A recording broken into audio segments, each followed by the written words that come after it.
which is why it's so important at the point of claim submission to ensure that your coding is accurate and as specific as possible, and that associated medical record documentation supports what is reflected on the claim.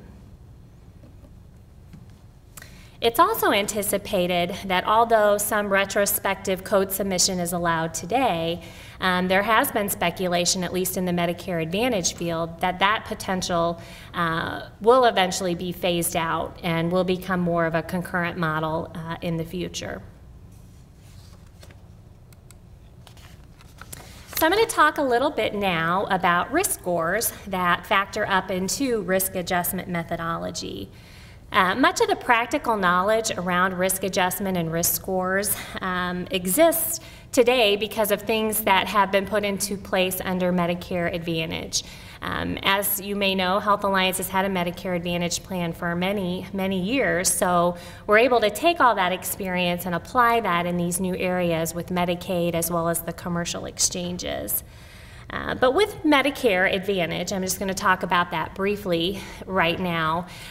Those codes that we submit to Medicare are compiled by Medicare.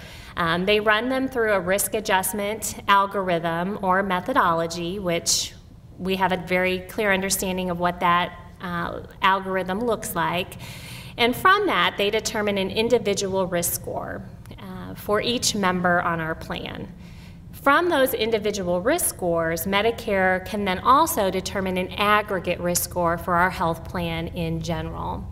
So if you look at the risk scores on an individual member level, and you assume this is a normal individual, and the average risk score is 1.0, meaning that's what the average or normal risk score is for the population. And you use 1 to define that. A very young male who has no chronic conditions could potentially have a risk score of 0.4, and that would indicate that he's a very healthy individual. And a lot of the ICD-9 codes that roll up into this payment methodology, which Don's going to get into, roll up into what are called hierarchical condition categories, and they're primarily focused around chronic conditions. So it's looking at what are the chronic conditions that are consuming resources that the health plan will eventually have to pay for.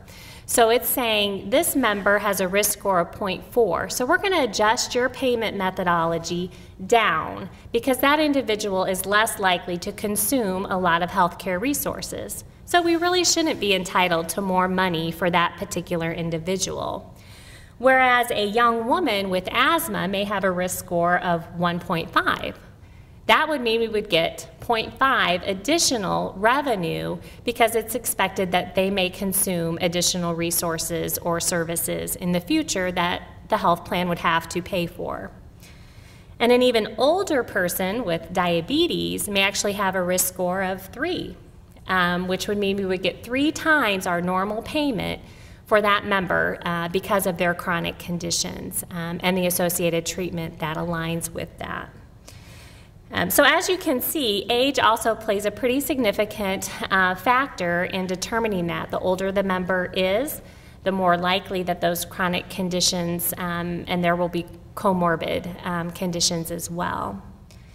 So when we look at the aggregate risk score then of all those individuals on our health plan, Medicare then assigns what's called a risk adjustment factor.